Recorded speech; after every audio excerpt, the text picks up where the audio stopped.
telephone system presents Telephone Time. Telephone Time with the stories of John Nesbitt. Good evening. I once talked with men who recognized this heavy, old-fashioned walking stick and knew the man who owned it.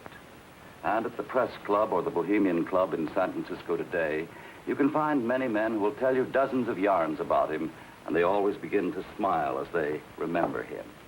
He was just, to begin with, an old crackpot, you might say, who wandered around the streets of San Francisco claiming that he was the Emperor of California and the Protector of Mexico and quite a lot of other things. And he had quite a collection of these canes, which he called his royal scepters. And he was capable of giving you a clonk right over your noggin if you gave him an argument on this score. But for the most part, he was kind and he was considerate, and he even tried to help as much as a confused old wanderer might. And that is why one day the men stopped laughing at him and took him to their heart. And that, I believe, is where his true story is to be found.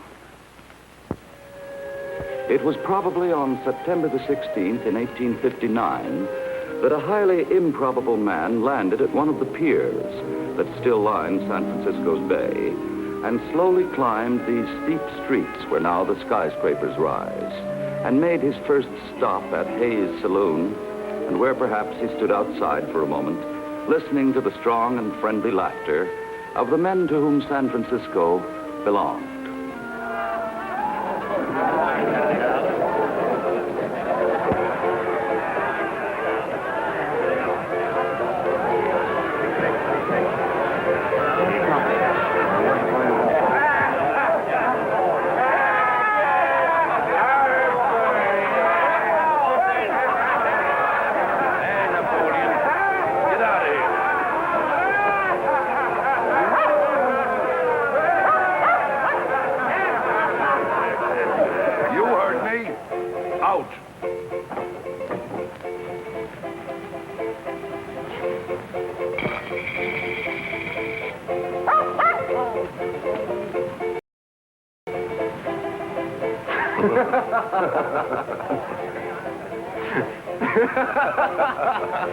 Oh, no, you don't. He bought a beer, Hayes. He's a right to a snack. Isn't that so, Judge? Yes, Brett. He's a legal client in your establishment, Mr. Hayes, entitled to full courtesies from the free lunch counter. Right, McTee? That's right. It's your sign, Mr. Hayes.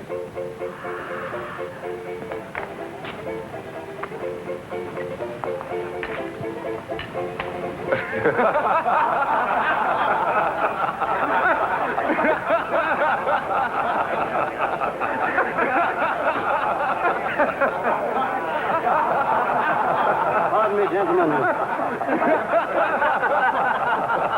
We are not amused, but we understand your interest in our person. Therefore, we shall now issue our first proclamation.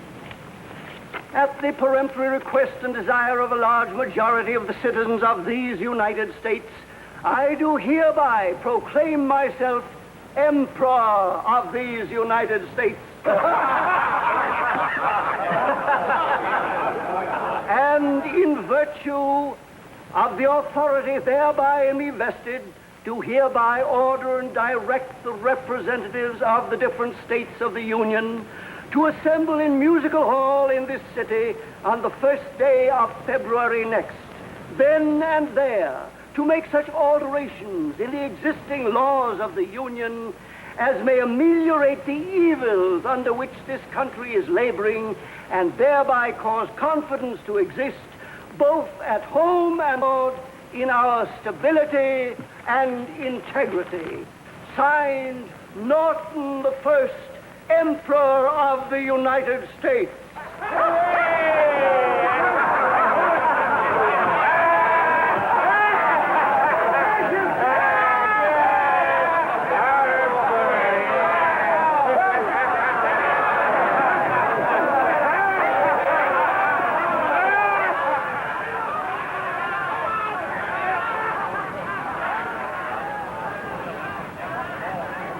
Ah, yes. Your remuneration.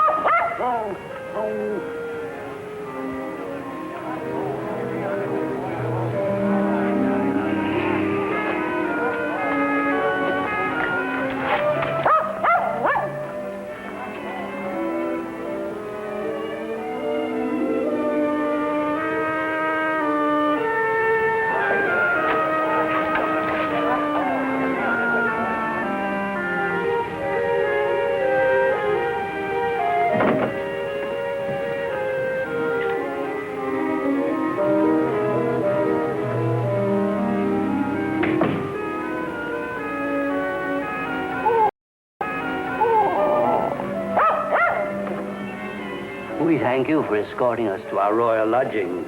You have our permission to retire.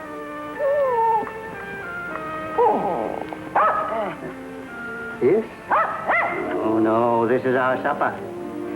We appreciate your fealty, but it... Yes, you may come in.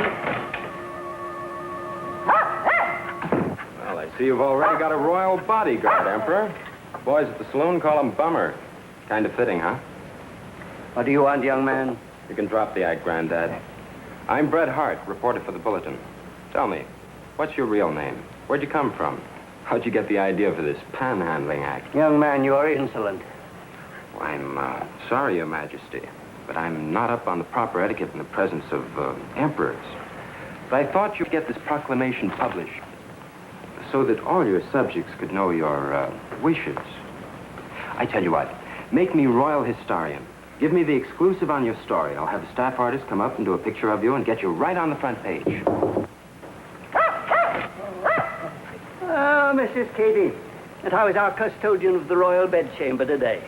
Emperor, Your Majesty, Papa says for me to collect 50 cents a night in advance, or out you go. But I said you're an emperor, and you shouldn't pay rent. Your father is right, Mistress Katie. Even an emperor must meet his obligations.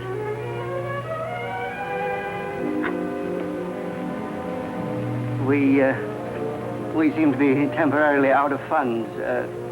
Mistress Katie, would you ask your father if he could extend our credit? Here you are, Mistress Katie. Young man, we do not solicit charity. It's not charity, Emperor. Let's call it the Royal Historian license fee. Papa says they'll come and get you pretty soon.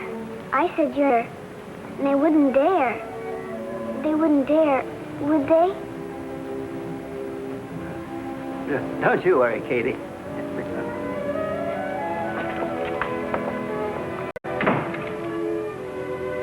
Shakespeare said it, Your Majesty. Uneasy lies the head that wears a crown.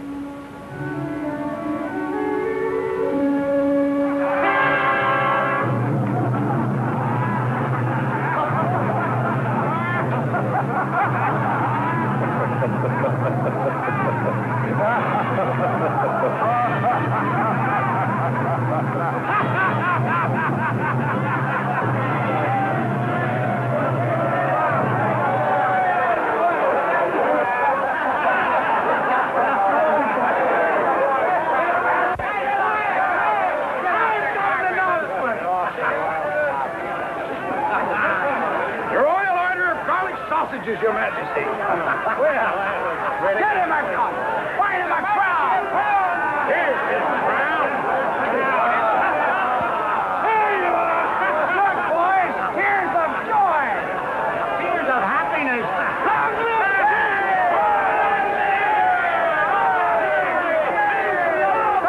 Steve. They'll hurt the old man. Oh, they're no wild crazy. Well, there's no stopping them now. Then I will. Quiet, quiet, quiet. The Emperor Norton now being recognized as the legitimate and lawful king, sovereign of this fair city, state, and union,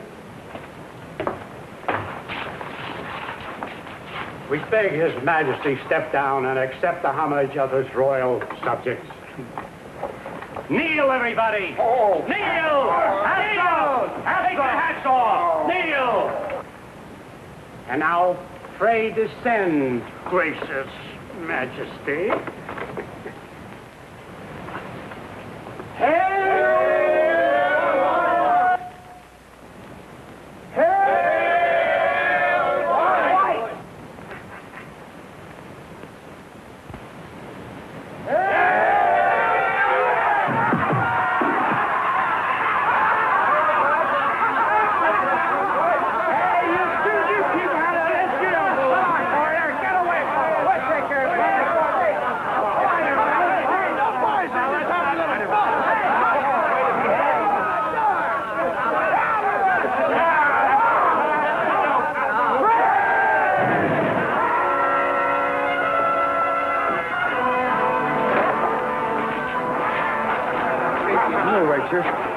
We are quite all right, we thank you.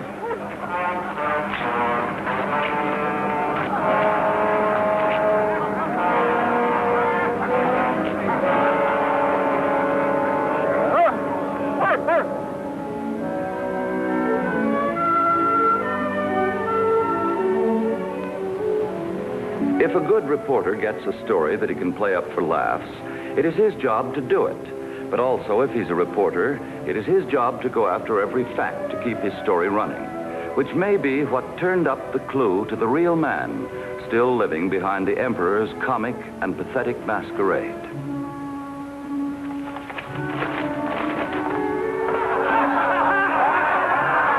I hope you enjoyed yourselves, men. What are you getting so persnickety about, Hart? You started this whole thing. You bet I did. I'm not very proud of myself. Oh, hand me the crying towel, Mama. All right, laugh your fool heads off. But do you know who that old man is? Just another bum. The town's full of them. He's Joshua Norton. That old panhandler? It's impossible. It couldn't be. Hayes, was it Norton? I don't know. It's been a long time. Well, who the devil was Joshua Norton? They knew him. Everybody knew him. This is Joshua Norton. Or at least it was. One of the biggest merchants this town ever had. Till he tried to corner the rice market. It exploded in his face. He could have skipped with a fortune, but he stayed and paid off every dime he owed. Right, Judge? He stayed. I remember how his creditors crushed him. He was broke and sick when he dropped out of sight. Now he's just another panhandler. Set him up, Hayes. Shut up, you. Why do you suppose he came back this way? That's what's troubled me. Why? A reporter's supposed to know what makes people tick. I can't figure this one. Maybe he had to come back. Josh Norton loved this town. He was important here. A man has to feel important, even if it's only in a dream world. All right. If he says he's the Emperor, so be it. Come on, lads.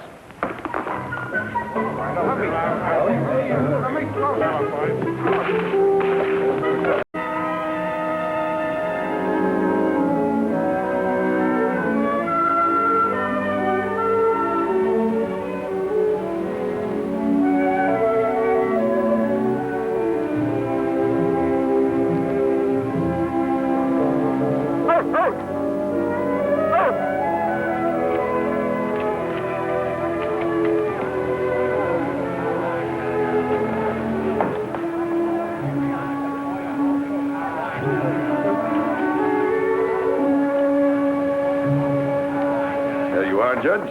Hey, boys, he's back to get his hat. Let's give him a royal welcome. Shut up and get out of here. Friend? Step right up, Emperor.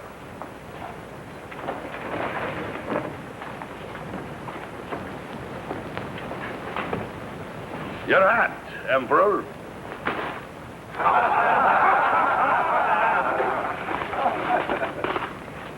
What's your pleasure, Emperor? A beer for all these gentlemen, please. Good luck to the Emperor.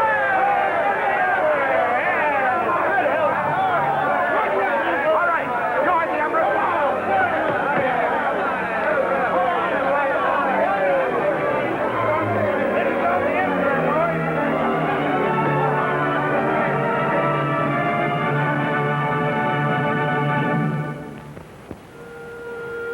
The hills are steep, all right, and over the next 17 years, the Emperor sometimes complained that the hardest part of royal obligations is the amount of footwork that it takes out of a man. But he walked the streets happily through the years, carrying gumdrops for small girls and boys, and graciously receiving the salutes of large policemen.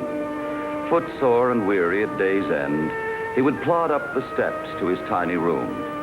But he had his vanity like all men, and he was pleased with gifts such as a pair of apple pies, and he greatly enjoyed collecting his memoirs in large scrapbooks. The Emperor's proclamations were recorded by the entire Western press, which caused him much gratification. But also, like most men, he continued to have his little financial difficulties, which he solved by presenting his imperial drafts upon the city's banks, and they were always honored in cold cash. Sorry to keep you waiting, Emperor. It's a fine day. Excellent. A draft on the Imperial Treasury. Yes, Your Majesty. Your signature, please.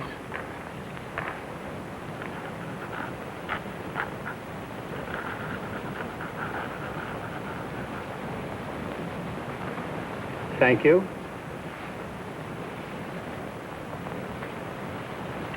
Emperor. Disgraceful. With the passing years, he found it necessary to lose his now and then. Such as the time, as the scrapbook shows us, Emperor Norton denied free rides on river steamship line. I said no ticket, no ride. My good man, once a year when the legislature is in session, we journey to Sacramento. Never before have we required a ticket. We, Norton First, Emperor of the United States and Protector of Mexico, having been refused a passage by the Steam Navigation Company to Sacramento City, do hereby command the revenue cutter Shubrick to blockade the Sacramento River and bring them to terms, Norton First. You hear that, boys? The Emperor's commanded the revenue cutter to blockade the Sacramento River. That'll teach him to be rude to our Emperor. Do you suppose the cutter will do it? I wouldn't be surprised in the least. The steamship company just surrendered, boys. They issued the Emperor a lifetime pass. You don't say. Oh, no.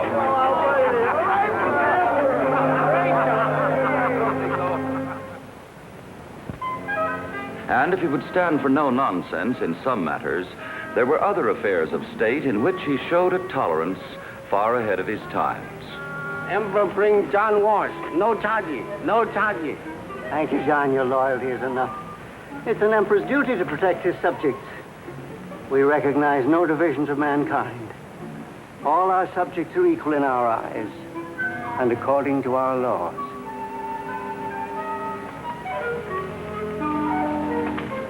Once, however, his schemes of great enterprises nearly went too far, and those groups of disloyal subjects that were in favor of taking away his freedom at last found a strong argument when he publicly proclaimed that it was quite possible to place a bridge across San Francisco Bay, and he commanded the work to start forthwith.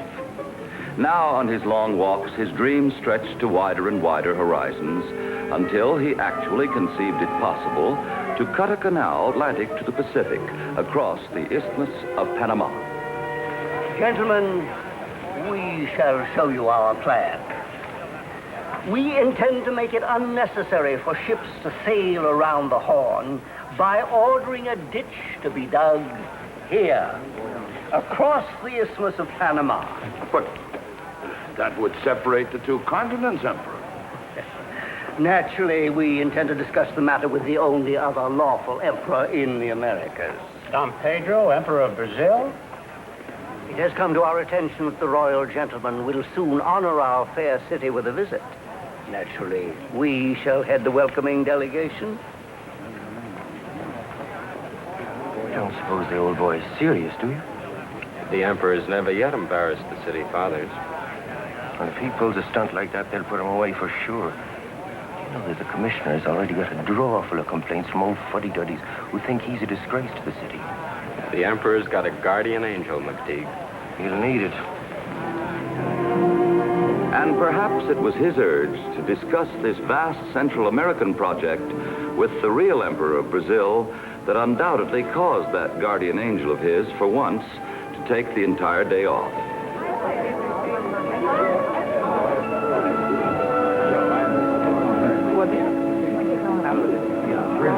Our apologies for waiting.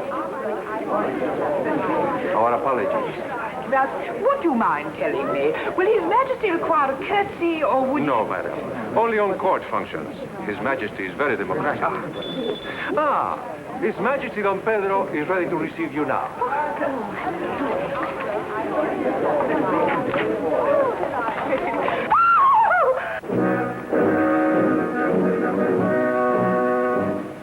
We thank you for being punctual. Oh, no. Holy mackerel. We've got to get him out of here. Late now. Greetings.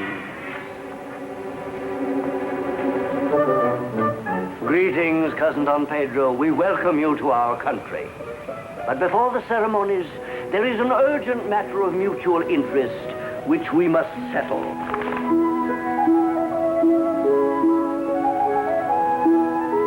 Come to think of it, this may be the one document which the Emperor failed to treasure and preserve among his memoirs. Silence! The next complainant. Your Honor, we ask only what is right and proper. And the right and proper place for a demented old man is in an institution, not wandering around our streets disgracing us. Balderdash, nonsense. Leave the old man alone. He never disgraced me, lady. Order. All right. Order. What's the defense got to say? Your Honor, the Emperor never harmed a soul, and he didn't mean any harm this time.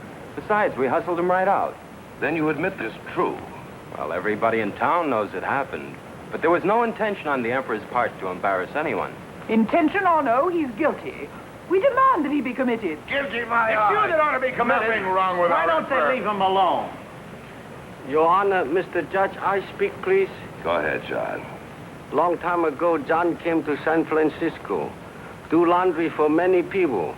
Some very bad, some very good. But finest people John ever know is Emperor. He do John good. He do everybody good.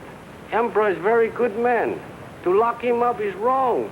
Good man, John. That's right. I don't know why they ever did that. Never let the old man go. He's never heard of order. Order. The law is the law. The charge of offending the Emperor of Brazil at a public meeting, thereby committing a public nuisance, has been admitted and proven. I'm afraid the court has no other choice. Boys, the Bartenders Association will go bay for any man who has the guts to tear this place apart. We'll strike waterfront. My ferry boat won't leave the slip until our Emperor's acquitted. The boys at Wells Fargo will fight Order. the case to the Supreme Court. Any further attempt to intimidate this court, and you'll all get 30 days.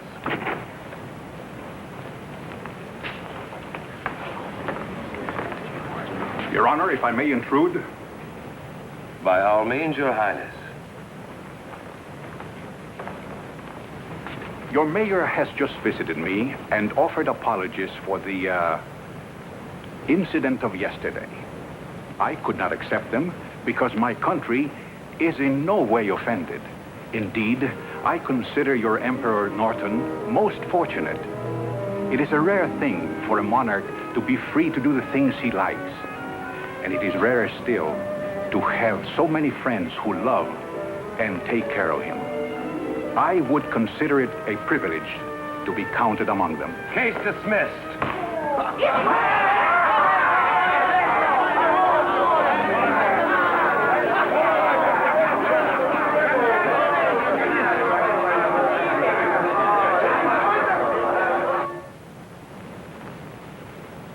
The imperial government of Norton I. This is one of those 50-cent notes upon the imperial treasury. And after this announcement, I'm going to return with the usual footnote or two to the story of our Emperor Norton. The Emperor Norton lived out his full span of years quite happily, except that he always fiercely insisted upon having his bridge across the San Francisco Bay, and that it was entirely practical. When he died, the entire city mourned him, and 30,000 people attended his public funeral. As late, I believe, as 1934, they raised a fine monument to him, and on it they were quite careful to put just the inscription which he would like.